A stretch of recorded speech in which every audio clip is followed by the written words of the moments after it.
Mana mana. Mana mana. Mana mana.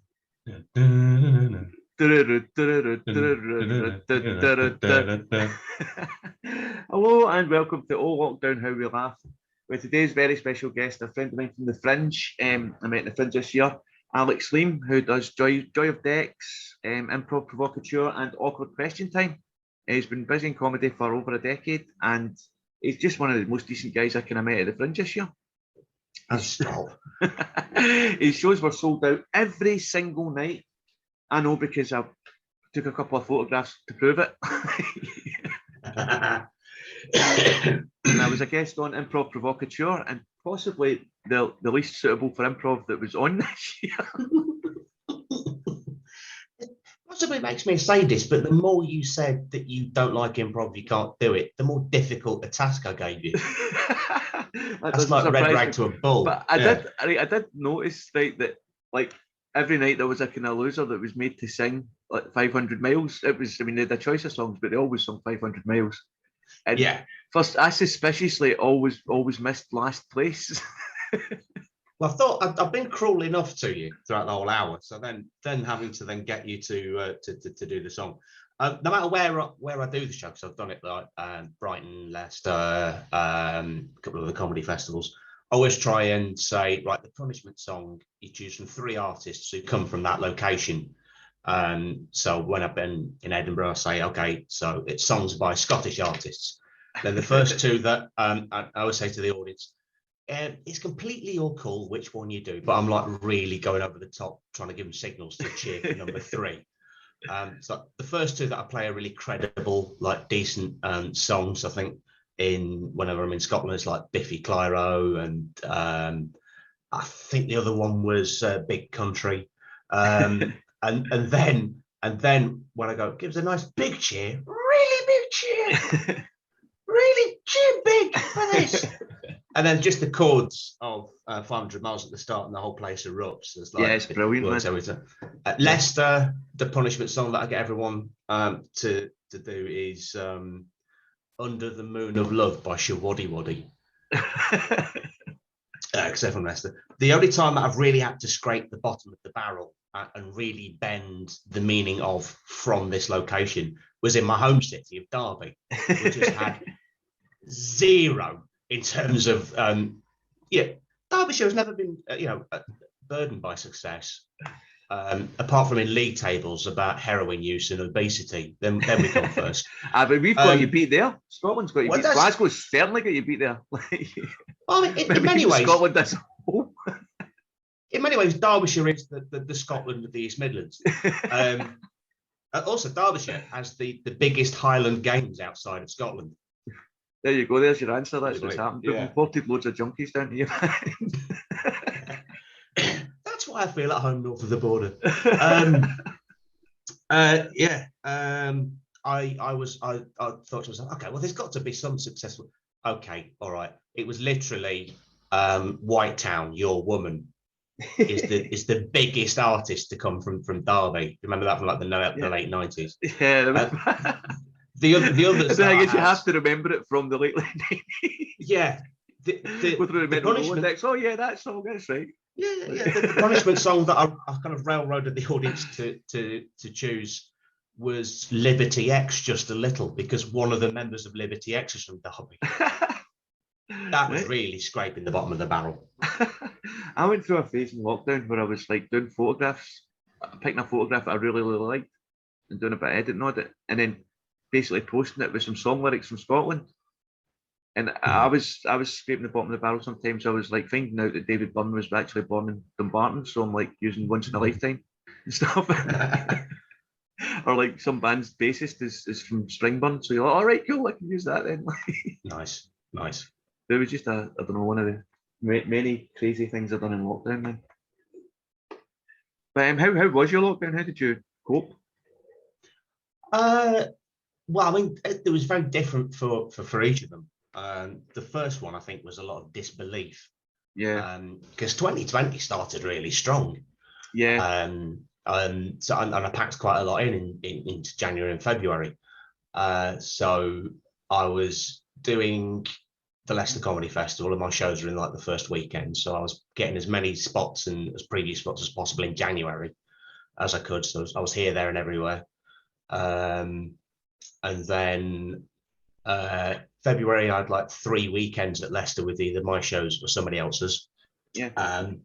February 2020 was the first time my show, The Joy of Bex, which is a stand-up show about my career as a DJ.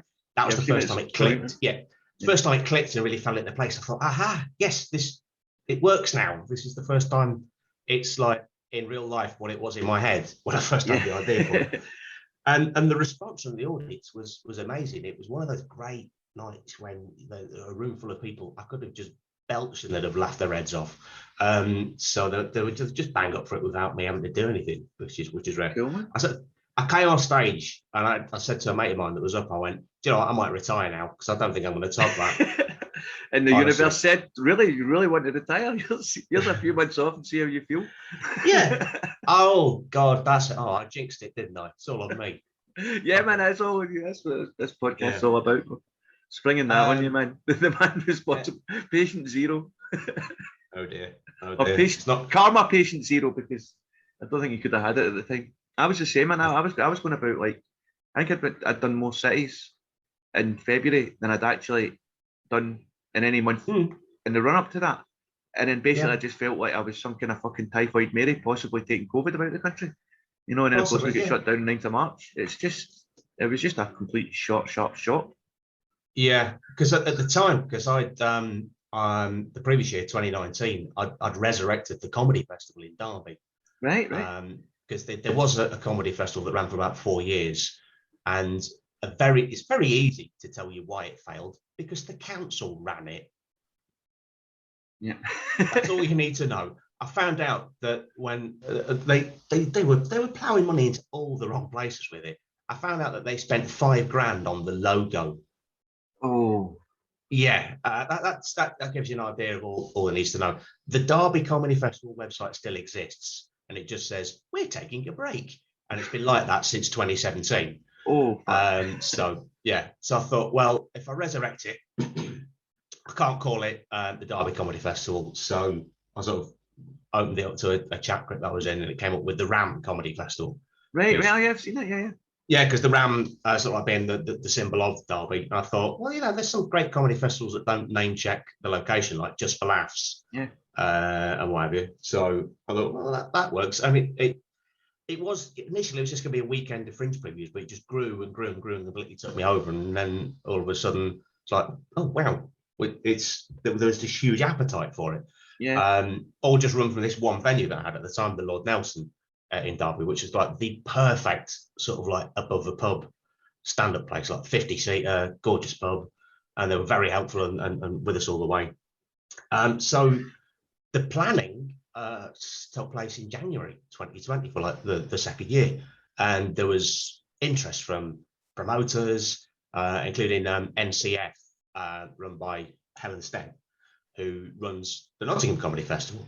So throughout the rest of the year, she's a stand-up comedy promoter, and she runs stuff at Leicester and what have you. So she was interested to come on board. I sorted her out with a venue, and I thought, well, Helen's got a great pool of acts that come to her, so that would be a great boost. So it was looking like that was going to equal and go over the amount of shows that was at the last Derby Comedy Festival. So the growth was there, and it was like really exciting, really, really, really good. Then like by late February, March time, that's when the reports were coming in. Yeah, we started to filter through. It's like I hate using those war analogies, but it's kind of like it's just hit Poland. Yes, it's nothing to worry about. Nothing to worry about. Don't worry, Neville Chamberlain sorted out a great contract. We'll all be fine. Yeah, we have peace in our time. Then gigs were starting to get cancelled. People were starting to get worried. Attendance was dropping off, and the writing was on the wall when Helen said nobody has signed up to do the Ram Comedy Festival. Yeah. Oh shit. It's not, and that was purely because of COVID. I mean, it was like prime, it's like late May, early June, prime sort of preview sort of space before the Fringe. and she could have easily filled her timetable 2 times over with the acts that she works with, that she knows. So that was the writing on the wall when I had to cancel that and refund everybody their fee for getting in the program, which was gut wrenching because it was like 3 months' work. Yeah, just down the drain. Just being ripped apart. So yeah, it's yeah. In my head, I was thinking, all right, just take the hit. You'll be fine. It'll be back next year. Yeah. If you listen to this on audio only, I just gave Jimmy a knowing look. So yeah, then all the gigs stopped, and my day job. So I work freelance as a graphic designer, and that's all events based. Yeah. That stopped. All the work stopped coming in, and sort of the life as I know it ceased to be. So nobody knew how to sort of go about it and handle it at the time. So I had no idea what to plot and plan and what have you.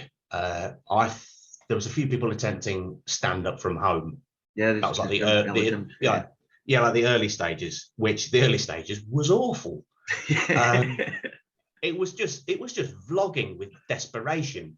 It wasn't funny. It just looked really awkward, and I thought, well, I don't really want to do that. Yeah, I sort of took part in a couple of people's podcasts and streaming shows, and nobody had a clue. I'm listening. This is post lockdown. I'm still doing a lockdown show, and I still don't have a clue. So that's some good going. That's some good going. So yes, then when I ran out of ideas and I decided that gardening isn't for me, because I go, no, Troy. I thought, right, I'll try something else creative. I had a couple of misfires of trying something creative. So I tried to start a website that could rival BuzzFeed, but then when I realised when I realised the amount of work involved, I was like, actually, yeah, I'm sort of working 4 times as hard as when I was doing to compete stand-up with fucking BuzzFeed. What was I thinking? Why did I want their fans? Let's put that down to some sort of like madness induced by a lack of toilet roll. So called it Web Nutshell. My defense for a lot of this is it seemed like a good idea at the time. I look like how people thought hoarding toilet roll was a good idea, and also the Facebook name and shame groups for people that were charging $5 for a toilet roll. How quickly we forget. Doing the conga on the PE day, even though we still couldn't touch each other. That seemed like a good idea at the time. Well, I mean, eat out to help out. Yeah. That's that. I think that essentially caused the winter lockdown, didn't it? To help out. Yeah. But you know, it's a learning curve, and we learn fuck all. A learning curve where you learn fuck all is still technically a learning curve, though. Rishi Sunak, multi-millionaire, out of touch with the common man? Never. I've seen him deliver pints in restaurants. He's not out of touch. So that's my first misfire. I then one thing that did sort of catch on and I kept on with through the last stage of that first lockdown was I was writing a book. Yeah. Because I had this idea milling around in my head for a while. To thought, because I used to sort of in my late teens and early 20s, I had a camcorder and I sort of documented everything. I even had a video diary. So technically I invented vlogging. And when I moved back home, I sort of like found all the old tapes, all the old VHS tapes. So I was watching this tape of me aged 19. And I was just thinking, oh my God, I'm a completely almost unrecognizable to then, because that was kind of like a time where it's like, everyone has that time where it's like you're trimmest, everything's going well, everything's like really, really good. And when I first moved home, I was a bloated, borderline alcoholic pig with several undiagnosed mental health conditions. So the thought in my head then was, what would 19-year-old me think if he saw me now? So that then led to the premise of the book that I was writing called The First Man to Time Travel. So I set it in Derby, the most unlikely location for science fiction. My influence has been sort of like Hitchhikers and the Red Dwarf novels. So it's like taking mundane everyday stuff and then turning it on its head. So sorry, for the benefit of anybody that's listening to audio, my cat is deciding that he's going to intrude quite a lot today. That's fine. That's cool. Black and white cats are that way inclined. Yeah, I say that as an owner of a black and white cat called Bruce. Yeah, so the plot being very average man that embodies mediocrity called Simon Radcliffe accidentally one day finds himself traveling through time back to 2002, and he comes face to face with his 19-year-old self, who he then has to live in his halls of residence and face up to what's gone wrong in his life. You know, when you were saying that about the tapes, how many tapes have you got? Oh God, I've got loads, and I sort of like still keep up the tradition of videoing. So you've got like a good load of them, yeah. Oh God, yeah. You could rig up at like, I mean, this is science fiction, but you could rig up a thing like, have you seen Captain America: The Winter Soldier? Yes. Where Emil Zola's personality has been replicated through computer technology. Yes, that's right. You could do that with like your 19-year-old self. I have actually. Have a pixelated version of your 19-year-old self on a computer screen saying, "You disappoint me." I have a screenshot that I took from the videos. This is from Christmas Eve 2002, and so if this means nothing if you just listen to the audio version of this. But there we go. That's me. Hang on, it's faded. There we are. He's definitely saying, "You disappoint me." Yeah, that's a knowing look. That's definitely a knowing what look. Have you done to me, Alex? Yeah. Like I trusted you with this beautiful vessel. Entropy gets us all, mate, man. It gets us all. It does. So and that was like the book. That was like the furthest I'd gone with anything like that before, because I'd always had ideas and notions of writing a book, and I'd gone to like 2,000 words and then found something on the telly or real life. But I got to about 60,000 words with this. Yeah. So it's like 3/4 of the way written, and then the summer easing of restrictions happened, and it's just been left on my hard drive since. Yeah. Mm. But like, I mean, I've often compared the kind of lockdown with the time I was looking after my mum. She was ill for like 8 years with MS, and it was a lot of social isolation and a lot of kind of mental health associated specifically with that. You know, on top of my fucking existing mental health problems. Yeah. And a lot of the things I used to write and all that back then, and a lot of my kind of my hobbies and things that I used to basically just keep myself sane or sane-ish at the time, have now filtered through to doing comedy. A lot of the plans that I had and a lot of the joke ideas specifically and things help me now with my comedy. So all that stuff that you're talking about might not be as embarrassing and useless as you might think. You know? Yeah. It's I did plan to revisit and finish it. So again, I'm only like 1/4 of the way off the first draft being done, so I'm gonna get back to it. And when you do something like that and then you leave it for a bit, and then you come back to it, you're like, shit, did I write this? This is actually all right. Yeah, totally. I know that feeling totally. Man. It's when you're in the thick of it, you're sort of sick of seeing it, and then when you take a bit of a break and then come back to it, you're like, oh, okay. It's like when you've got a deadline for something and you need to ask a friend to have a look, you know, and you need a fresh pair of eyes, and the time is a fresh pair of eyes. Like it's Oh, actually, that's good. That might go in. I'll note that down on me. Time is a fresh pair of eyes. That's got on the whiteboard right now. I'll put you on the list of acknowledgements. Another fucking mental quote attributable to me. Thank you. Lovely. So you're still doing awkward question time online? Yes. I was on a few weeks ago. Yeah. Yes. Bear with me 2 seconds. I'm going to do this so it's isolated so you can edit it out. I just need to blow my nose. So I do apologise.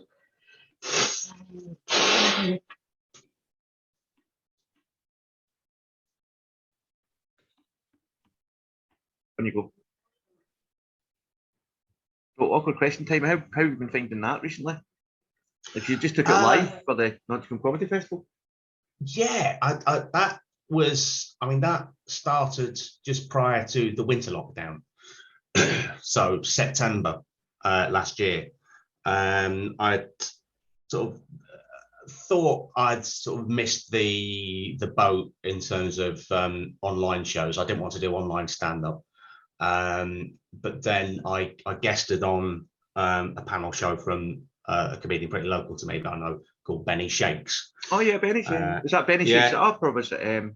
It was Benny Shakes Things Up. So it was him talking to comedians with mental or physical disabilities, and that's when I first got introduced to StreamYard.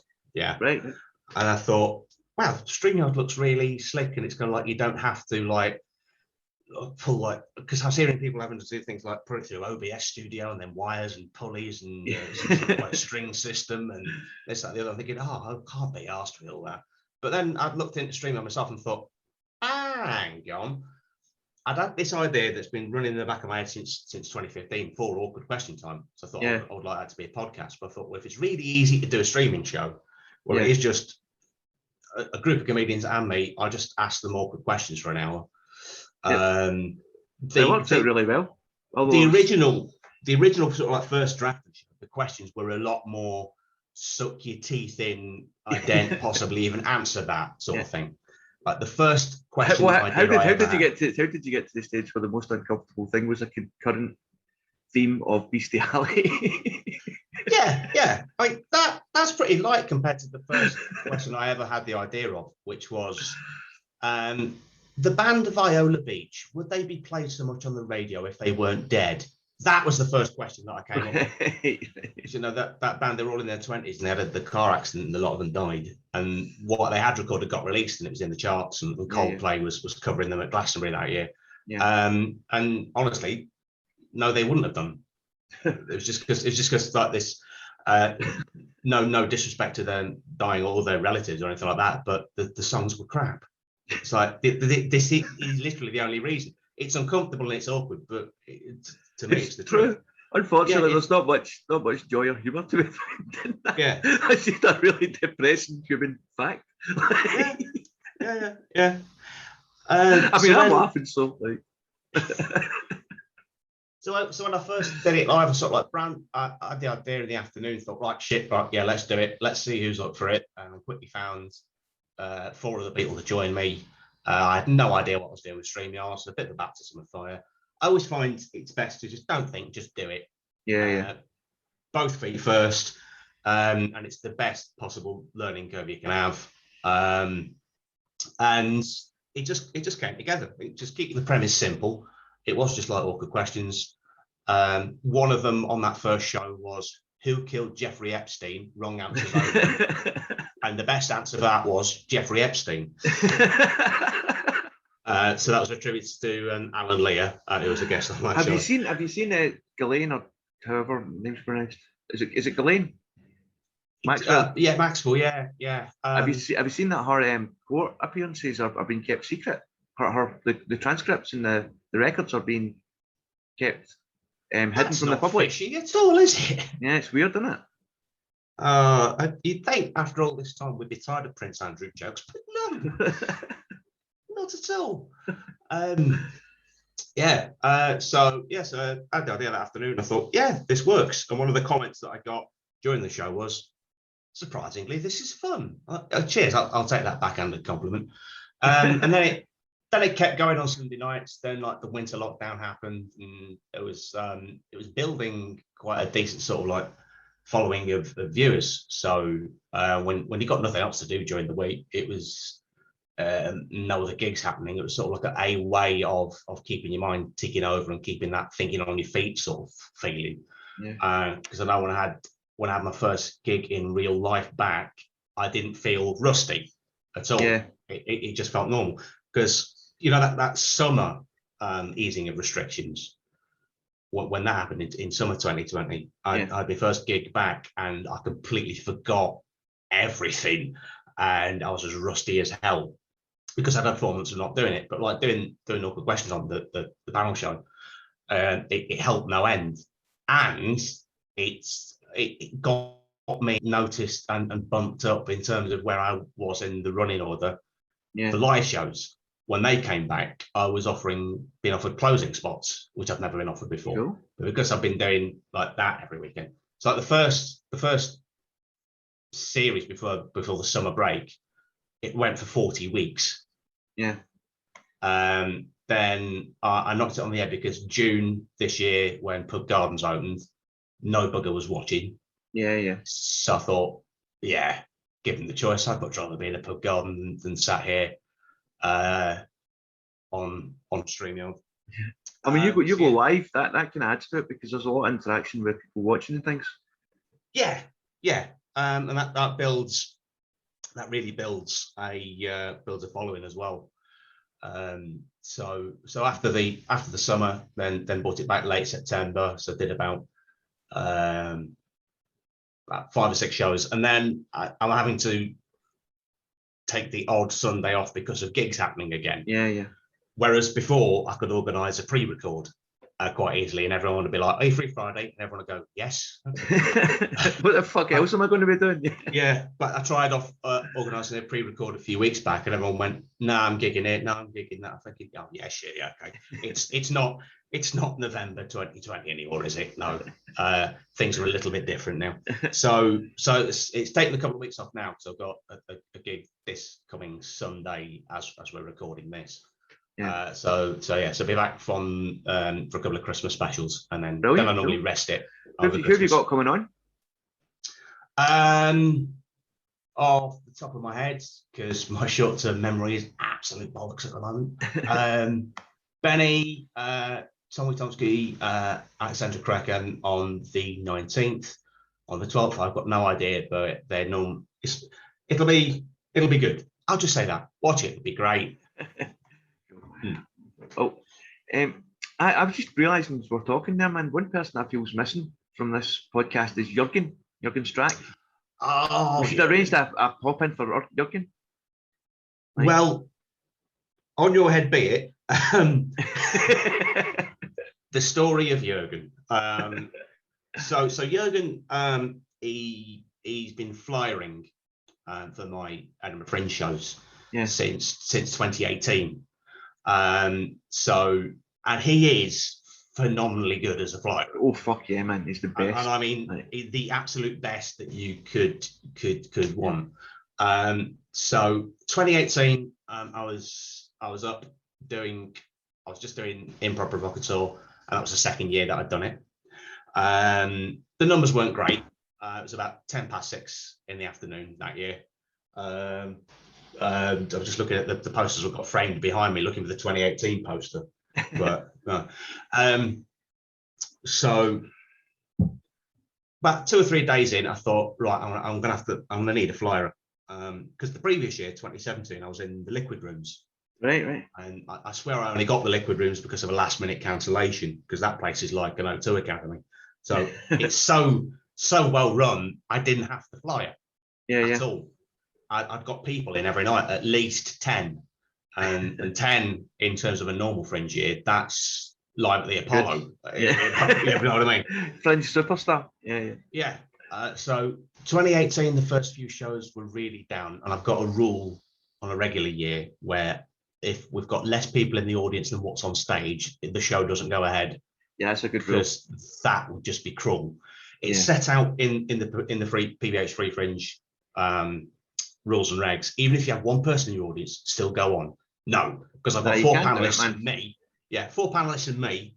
5 people entertaining one person, that's a hostage situation. Fucking right, it is, but I've seen it. Yeah, that is not a show. So, first day of Edinburgh 2018, 6 people in the audience, but dotted around everywhere. And it was at the Brewdog on Lothian Road. So, like, massive, cool. Yeah, massive glass panels. So it's like brilliant, bright daylight. I get this ain't working. This ain't working at all. So, like 5 or 6 shows. Friend of mine that I knew from my days down in Bournemouth, Graham Whistler, he was up with his solo show, and he'd got like 1 o'clock in the afternoon, which is an interesting time for Graham because he normally stops drinking by about 10 in the morning during Edinburgh time. So basically he was doing his show still drunk most of the time from the previous night. So he was saying, look, I'm on like the 2nd floor of Cowgate because they still had that multi-story sort of like venue. Yeah. He went, was that the Underbelly?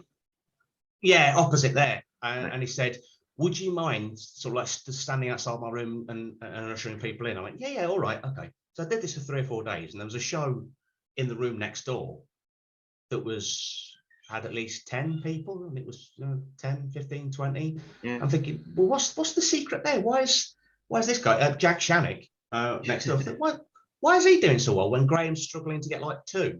Yeah. And there was this guy sat at the back of the room with a high vis and a hard hat on. Oh, so pliers every day. I'm thinking, who's this guy?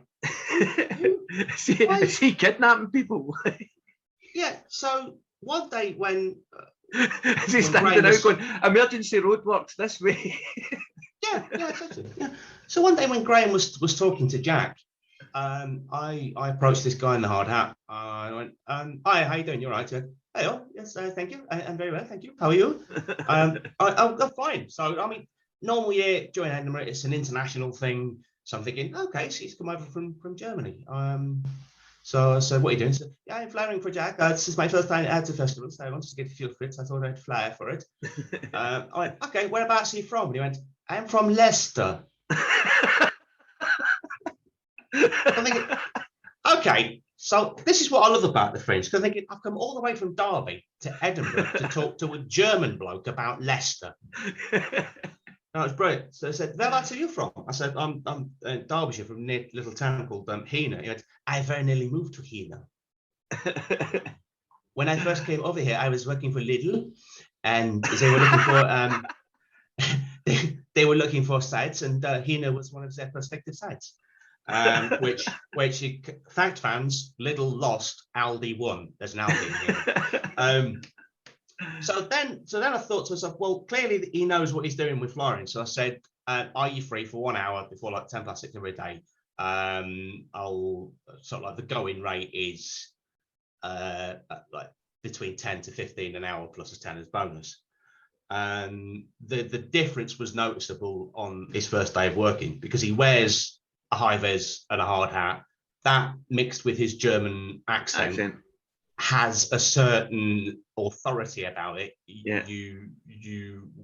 We have ways of making you come in and sit down for an hour and laugh. Yeah. So, and it worked, and the shows were fuller, and the buckets were fuller from then on. Yeah. So then like he flied for me again in 2019 when I was at Chow Roma. Obviously missed 2020, and then he flied for me this year. For both shows. So I was doing Joy and Exit at the Globe Bar and Improv Provocateur at Kilderkin.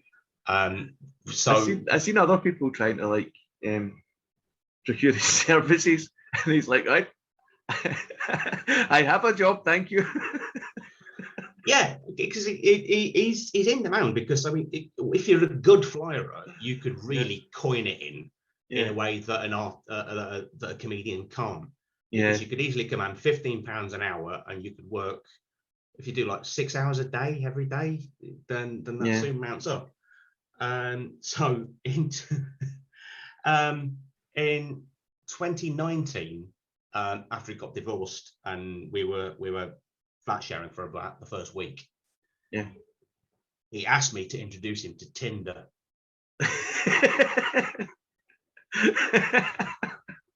Which was brilliant. So a complete newbie to Tinder. Yeah. So when I was talking him through the swiping and sort of like the etiquette and the if you put you're here till the 27th, wink, you know what that means. So then he one Sunday night, and it was like biblical rain. Yeah. And I'd done the show. I'd been out for a couple of drinks. I got caught in the rain. I was completely knackered. I was soaked to the skin. I thought, I've got Monday off. I'll just go back to the flat and relax. So I just lay there. I was down to my last pair of clean shoes, and they got soaked. So I just lay there, and then I got a call from Jürgen, just going, "Are you back at the flat?" Yeah. So, can you leave, please? Yes, this is exactly what I did. He went, would you mind taking off? I am bringing my date back. I was like, oh, for fuck's sake. And in future, leaves the hat on the doorknob. Yeah. So then I had to get dressed, and I was like in no mood at all to go out, but I had to go out and stay out. So I was then using the woman whose flat it was hairdryer to dry my shoes out. And then he arrived. He arrived with his date. They sat down. I put my wet shoes on and went, I'm off out. Bye-bye. So I thought, I've got to get... a bit of a rush. Yeah. So I thought, I've got to get off out of my box because there's no way that I can... So luckily, I bumped into... I went to the Voodoo Rooms because I know there's a lot, normally there's a lot of late night cabaret on. Yeah. So there's a character act. I still don't know his real name, but we're sort of like... he knows me, and I like it. His character is Sir Dickie Benson, and he plays like a really old knight of the realm who's an actor, so sort of like Sir John Gielgud, Ian McKellen sort of thing. Yeah. And he's batshit crazy, so he dresses up as this old geezer, and one of his jokes has been, "Do you know who has the biggest penis in Hollywood?" Cher. It belonged to Errol Flynn. She keeps it in a jar. That gives you an idea of his act. It's just insane and absolutely brilliant. So bumped into him in the bar. He said, I'm hosting the cabaret at the end of the universe. So I said, come on in, come with me. I'll get you in. And so I got in. And just to tell you the level of insanity, there was a reverse boylesque act on. So boylesque is like it's burlesque, but it's a man doing it. Yeah. And it was a very leaden paced, very slow, very minimal movement. A man walked on stage in just his boxer shorts and then started to get dressed very slowly. So then Dickie Benson was sat in the aisle going, "Put it on, put it on, put it on, put it on." So you're sitting watching this in your wet shoes, unsure when you can go back to your flat, going, "What am I doing with my life, man? What's happening?" Yeah. So thankfully, Sir Dickie was out to the wee small hours, and as was I. So I mean, you can drink for like 23 hours a day during Fringe time. Yeah. Which well, I can't because I don't think, but like I witnessed plenty of drinking. Some comedians treat that as the law, like you have to. I've been one of them on many occasions. So it was daylight by the time I got back, conked out on the bed, then woke up to hear Jürgen moving about because he was moving out on that day. He was going to a campsite. It was cheaper. So I get up, got a good tea, slumped down on the sofa, feeling dead from the neck upwards. So I went, "How was your Tinder date?" He went, "Oh, it went very well." Really? Yeah. We had sex on the sofa, just where you're sat. I was like, "Oh, fuck's sake."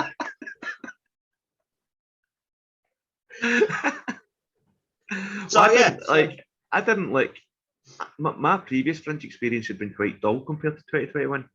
Like I'd only been like 2 days before, and I was completely overwhelmed by all of it. But like this year I had gigs with Bob Walsh, with Masai Graham and you, and a few others as well, with Kate Smurthwaite, and PBH put me on for a couple as well, and Alex Petty put me on for Pick of the Fringe and stuff.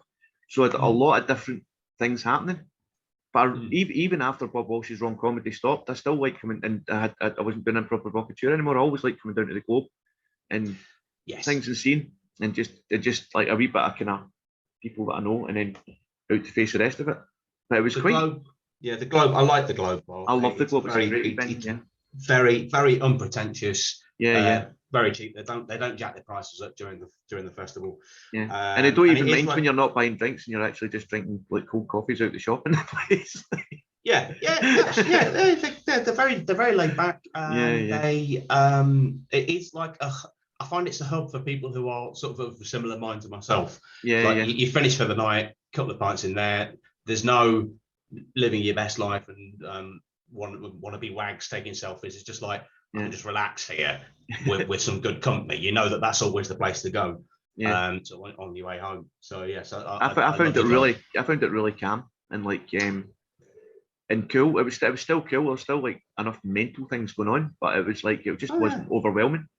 What got me is because August 2020, when all restrictions lifted, me and a friend of mine, we said, let's go to Edinburgh for a weekend, because the hotels were so cheap they were more or less going, we'll pay you, come please. So we got this Premier Inn smack outside at Waverley Station. Sort of ridiculous, like 30 quid a night. I'm thinking it's worth going just to say that I've stayed there at that rate in August, because it's never going to be that price again. So I thought to myself, I was getting really excited, thinking, oh, I'll go and see all my favourite bars and this, that, and the other. And a friend of mine who's normally up during that time, he surprised me by popping up. So we thought, yeah, let's go and hit all the bars. All the restrictions were in place. It was a really sorry sight, because none of the buzz was in the city, none of the tourists were in the city. Whenever you entered any bar, you had to have a 5-minute spiel from whoever owned the bar about the rules and regulations. And so, I mean, talk about killing the vibe. It didn't kill the virus, that survived and mutated. The vibe, dead. Okay, don't forget to scan there. Okay, no, it's the NHS Scotland app that you need. Oh, okay. Okay, so scan there. Okay, so so sit down at your allotted tables, no bar service. You're just nodding and you're going into a trance because you're like, oh, for God's sake. So by the time we sat down, there's not enough booze in the world to take the edge off what I've just witnessed. So it's like a really, really sorry imitation with lots of restrictions. And that's not how it's usually supposed to feel during August. So it was worth the 30 quid a night ticket. I felt the same going to do gigs in Edinburgh recently. I've done a couple of gigs in the past couple of weeks, and it's winter. It's not as busy. There's been people at the gigs. I mean, the gigs have been pretty well attended, but it's that whole feeling of just it's not the Fringe. It's like, how fucking dare you only be a good city 1 year of the month? What the fuck do you think you are? Like, you're coming here at a cold night in December for this? Fuck you. It was. Yeah, I mean, there was a lot with the vibe this year, which was like classic Fringe vibe, but a very unique version of it, which I don't think will ever be repeated. I just loved it. I just loved running about daft. Like, I didn't like. I was a couple of days I had 6 gigs in a day. You know, like, and like, I think often you get that many gigs anyway. But there was just something about the people that were. There was a gung ho spirit about it. And every gig that you had, full house. Yeah, well, there was that too, yeah. And also as well, a couple of gigs that I got that actually were only about 2 or 3 people. So I did actually get my authentic Fringe experience in the middle of all that. Yeah, there were some. Because I mean the mechanics of it were, from what I observed, there was about 1/10 of the amount of the shows as normal. Yeah. Because from the outset, it did look like a massive risk. And I can see why a lot of people wouldn't want to do that, because you still have the outlay and there's still like the accommodation costs if you're coming from south of the border. So I'm freelance, I'm very flexible. I thought, I'll sod it, let's give it a go. Because it was up until the Friday, you didn't know if restrictions were going to lift on the Monday, which I think was the 9th of August, because it's like a couple of weeks after England. So when it was announced that it did lift, oh my God, that Monday was kind of like, I would imagine that party in Trafalgar Square when victory was declared. There was such of this kind of like, I'm going out to see stuff. What? I don't know. But I'm going out. People being funny. Yeah. So there was this, the whole atmosphere lifted you and carried you away. You could have done the whole month with no sleep and you still would have been fine. But I mean, my experience, and I said this at the top of the show, at both of the shows that I did, that my normal Fringe experience is you're jealous of the queue for the cash point because it's got more people in it than what is in your show. Is that why I seen you going, fuck you, cash point outside? Yeah. Get that right up you. Your money reasons. spitting full, yeah. For many reasons. So on that first day in the Globe Bar, it was heaving, and the geezer that was working there just went, "They're all for you." What? What? You know, yeah, they're all here for the joy of X, and there was more people coming in. So Yeah. I mean, I've never, in all years of doing stand-up, I've never been burdened by success. So this was a new experience for me. So the combination of Jürgen flyering, the PBH Free Fringe being the only printed program that year, because people still do want a physical hard copy program. I don't care what the Fringe Society says, the money grabbing bastards. But we'll still charge you the same amount, but we're not going to print. And also, I paid to be on the actual Fringe website. So I think that does give you the edge. If you are not a comedy savvy audience member, you go into the Fringe, where's the first place you're going to look? It's going to be there. So the combination of those three things packed it out. And on that first day, we had to turn away 40 people. Yeah, I remember every night you were actually posting, like, on Facebook, how many people you were turning away. I know. You were like, only had to turn away 17 people tonight. Yes.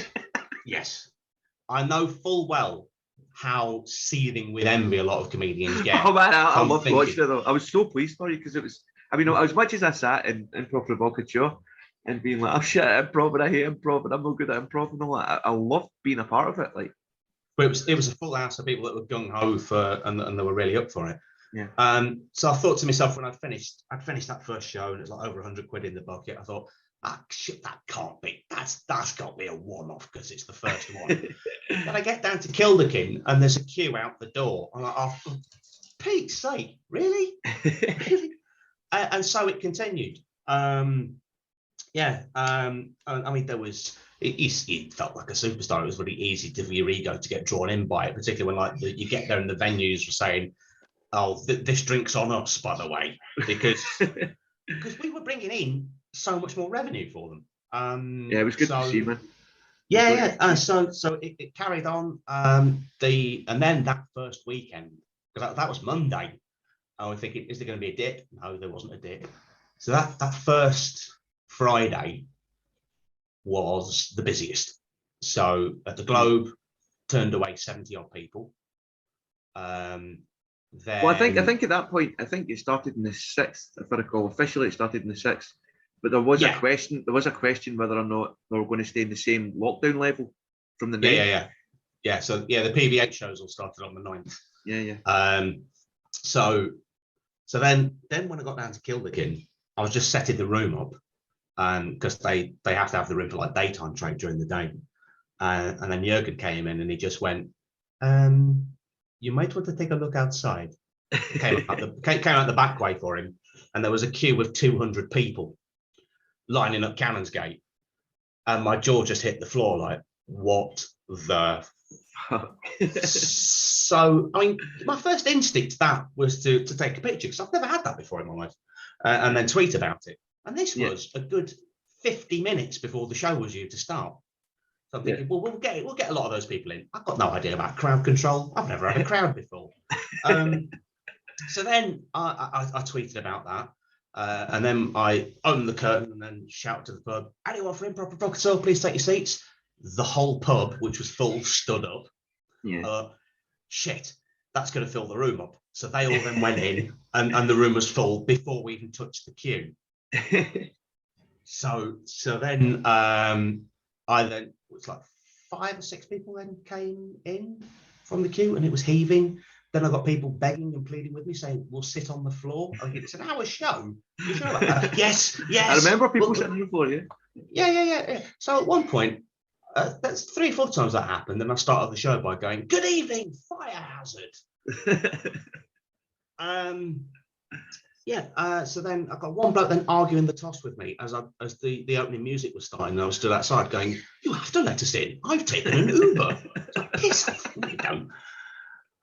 So then later on that night, I then got a really angry tweet from a woman who was stood at the back of the queue for 40 minutes and mistook my bewilderment and excitement of getting this queue for like boasting and bragging. Yeah. And you can tell it was an angry tweet because it was 7 tweets long of her ripping into me about this. I mean, I'm a sensitive bloke, so stuff like that does get that to me. Alex Leam's lost touch with reality from 5 minutes ago.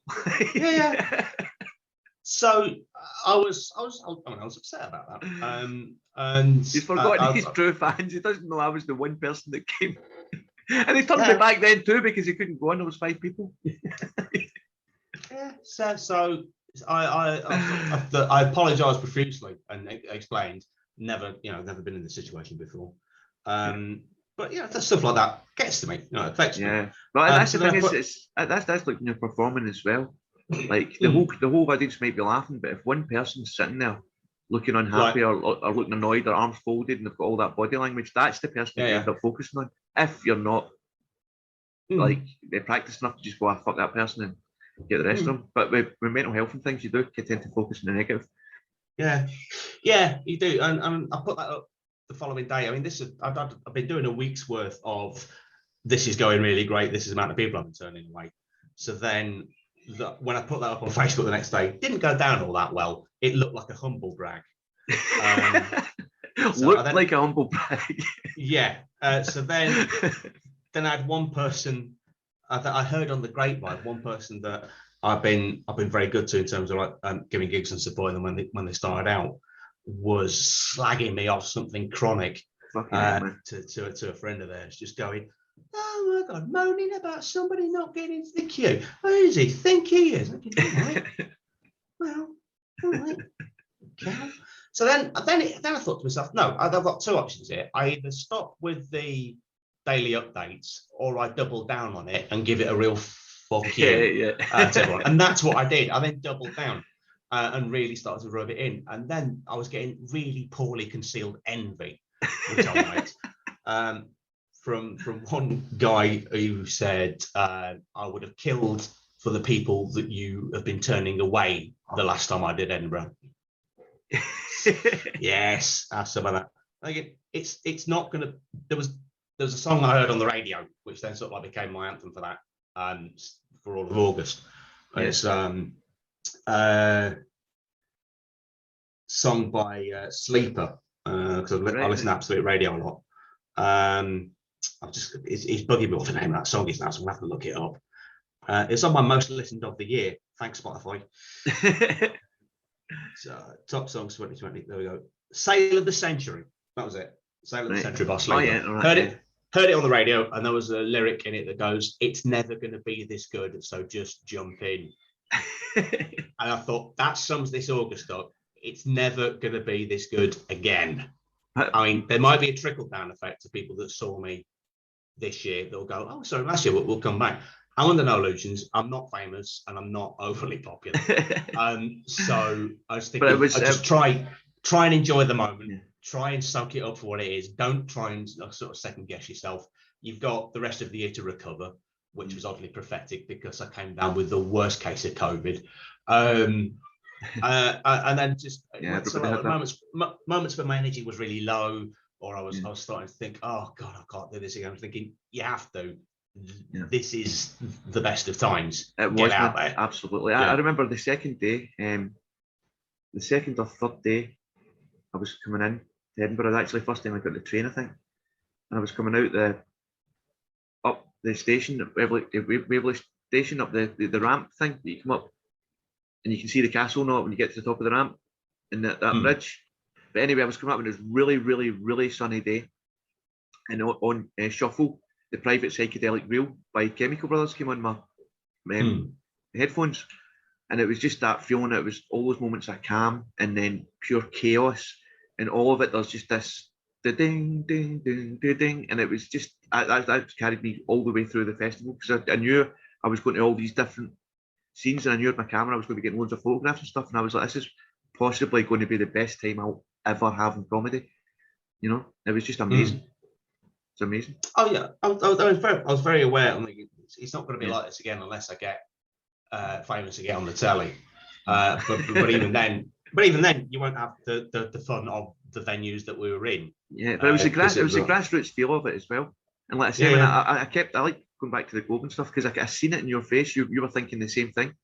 You know, like in Peter, obviously I've known Obi for a long time and stuff, and other people that were doing it and going down to bar 50 and seeing Alex Petty and stuff, and it just everybody had this feeling of it just being a totally different thing, and it literally came from nowhere. But when you say it came from nowhere, did it really? Because you guys were prepared. You know, you did sort of hope for the best and reap the benefits. You know, yeah, it could have gone badly wrong, and it could have been still restrictions in place. So like, and then having all the fun of seating people 2 meters apart, which in that room in the Globe meant you would probably get 10 or something like that, instead of the people that were packed in. So yeah, so it could have quite easily have gone the other way. But yeah, I'm glad I did take the risk. So it could have been it would have been so easy to go, oh, it won't be the same. No, you're right, it won't. It was better. Yeah, but all the people that were saying that at the start were turning up raging with no gigs in the middle, like getting on Twitter to claim that you're humble bragging, but fuck them. I mean, they can't take August 2021 away from anybody. No, absolutely not. No. And then some people took it away from themselves by being shitebags at the start. Yes, absolutely. Oh, I'd love to name names. I really would. Yeah. Actually, I was thinking about mental health and stuff like that before we started talking. It's actually had quite a impact, like having such good times in comedy recently, and then obviously there's still a lockdown situation. There's still situations happening. That when there's nothing happening right now, I'm really struggling, man. And I know you are as well. And I've seen that there's a couple other people today I've seen in social media. I'm obviously not going to name names, but there's people really, really struggling just now, man. And it's hard to know, even though we go through it ourselves, it's hard to know how to properly, adequately reach out and help without doing that virtue signaling thing where you go, oh, you can phone me anytime publicly and stuff. You're just like, man, fuck off. That's for you. That's not for the person. A lot of people say that, and it's very nice that they say that. One day I want to surprise them and call them up at like 1 in the morning. I'm doing it at 3 o'clock in the morning and telling them the fucking royal family are lizards. See how they handle that. That's my plan. Like, 3 a.m. type of phone. Like, did you know Prince Edward's actually an interdimensional lizard? Explains so much. Help! They're putting 5G in my street. They've already had the vaccine. They're going to get me. Like, bless. Yeah. I do find it's the contrast of having such a good August and then this afterwards is harsh and bad to take. It's kind of like your best Christmas ever times 1,000,000, and then everything after that's been like New Year's diet. But I mean, I'm always of the opinion of stuff like what happened in August. It's like the mental health equivalent of storing nuts for winter. So there's one person who said to me, and it was the bleakest thing I've ever heard, was, what's the point in even trying for stuff like that when you're going to feel crap again anyway soon? Oh, Jesus Christ. I think that you must be in such a bad place to think that. I mean, the condition that I've got is cyclothymia, which is the milder end of bipolar disorder.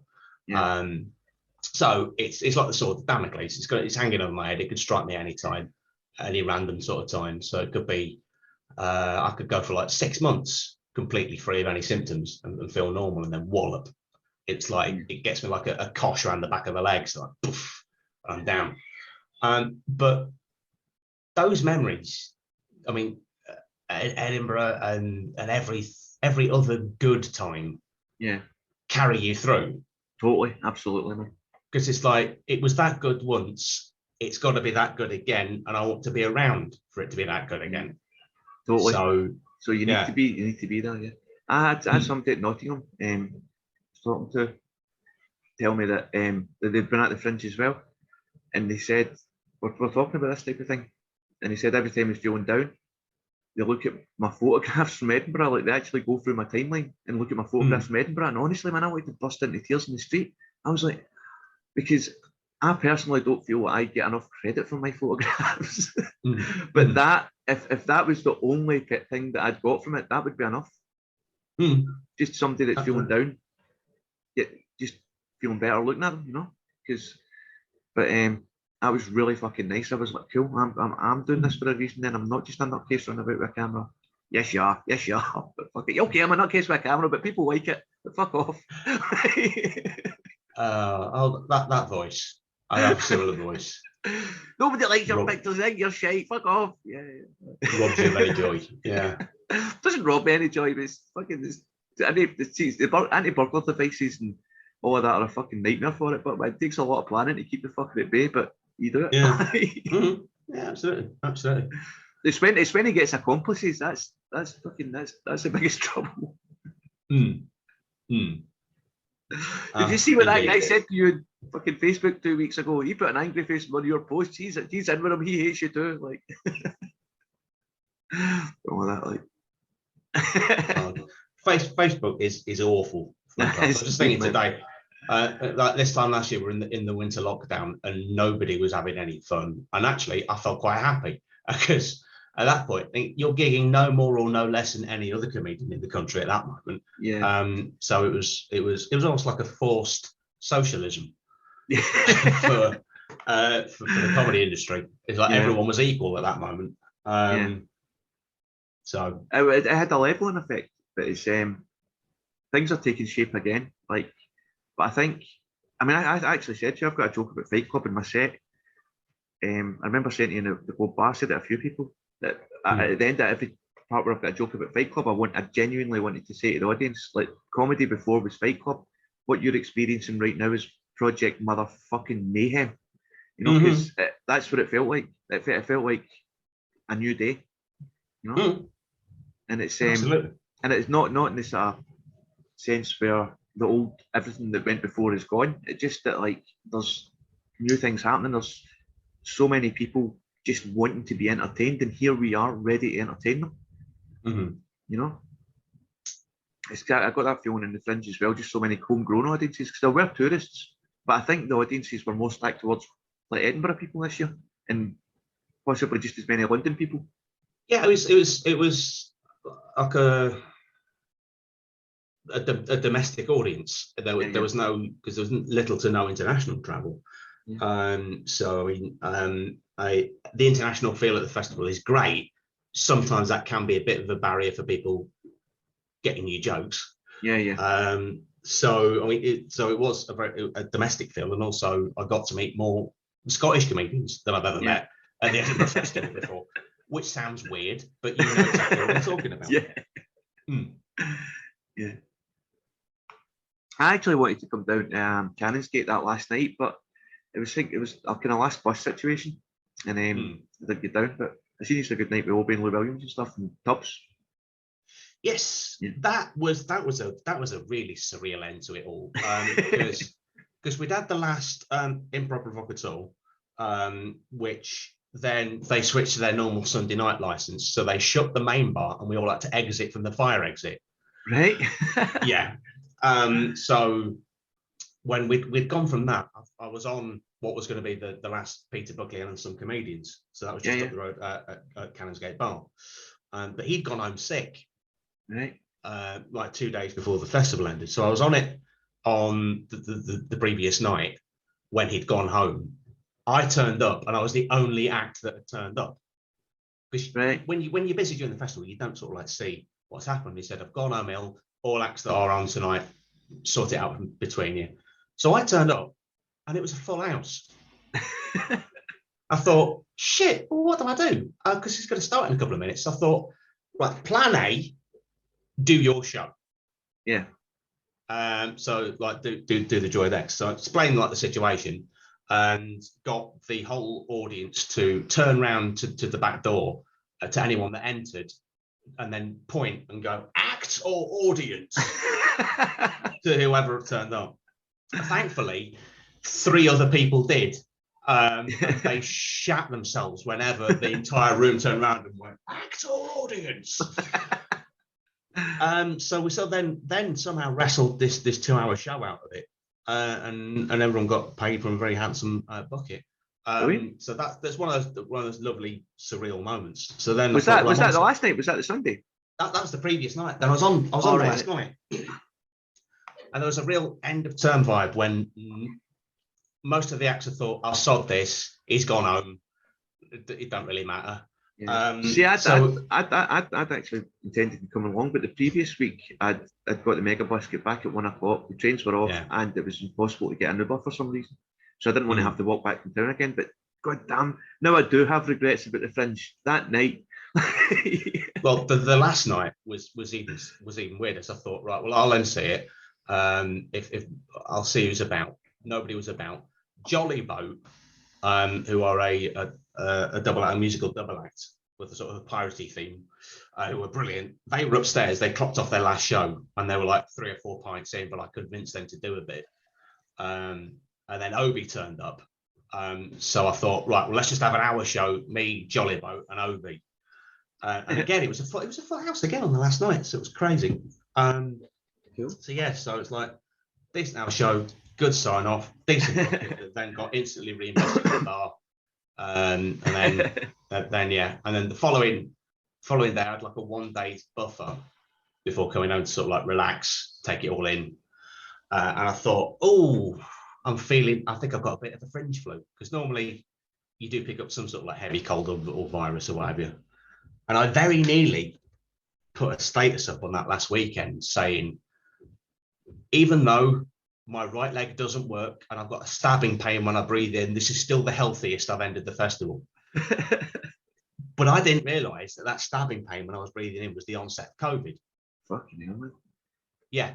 So I didn't know until I got home, took the test. So the following day, the day after that, I then got the train, and there was a mechanical fault with the train, so they had to dislodge 4 carriages. So 8 carriages worth of people were in a 4-carriage train.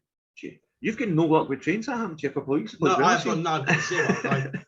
If there's ever been an incentive year for me to get me driving license, it's so then the instant we go across the border back into England, everyone took their masks off. Yeah. And I mean everyone. So well, I mean, a couple of us caught up here. I started to feel a bit ill a couple of days after, and I isolated because of the symptoms, even though the lateral flows were coming up negative, and it was like 4 days until it came up positive. Yeah, I got picked up on my mum who had this stack of the home tests, and it came up positive within a second. Cool. So I'm thinking, but I didn't know until I got home and took the test. Yeah. So I probably infected about 100 people just coming home that day. So you are riddled with guilt when you find out something like that. And that then really took me over, and it wasn't until mid-October time that I was starting to feel fine. And it wasn't until like the start of last month, November, when the head fog had cleared. So I've lost about 2 months to recovering from COVID, which was technically, I'm going to count that as my booster. So I've built up a bit more immunity now. So between that and the mental health problems I've lost about 6 months to bad health this year. So I'll give you a C- 2021. Some good bits, but must try harder next year. Well, hopefully we'll get a chance, man. Hopefully we'll get to see it at Edinburgh next year. Hopefully so. I'm employed. I'm more than up for coming on and being shit at improv again. Maybe marginally better. Get you practicing. Yeah. And also, it was great that I met and befriended a lot more local acts, so like Tubbs, who you mentioned. Shout out to Tubbs, actually, man. I actually recorded an episode of this a few weeks ago and forgot about it. I'll need to get back to it and get it out. And we were bigging you up on that as well. And I've booked Tubbs for next the 14th December, Tuesday, for my gig, Danny Giggles. So Excellent. Yeah. I'll have to check out, because I think you can fly from East Midlands Airport to Glasgow. Yeah, So, it's fairly cheap. Yeah, yeah. Oh, so definitely. I'll I mean, Lou Williams just talked about coming up as well, so we can definitely get you up for a gig at some point. Sweet. You know, Sweet. it'd be good. And on that note, that's pretty much it, man. Thanks for coming on. It's been great to chat to you. Anything that you want to drop in your socials or whatever? The one thing I'll subscribe to me on YouTube, because I want adverts. So youtube.com/Alex Leam. Brilliant, man. Excellent. Cheers. Excellent. Cheers, Jane. Mana mana do do do do do. Mana mana do do do do. Mana mana do do do do do do do do do do do do do.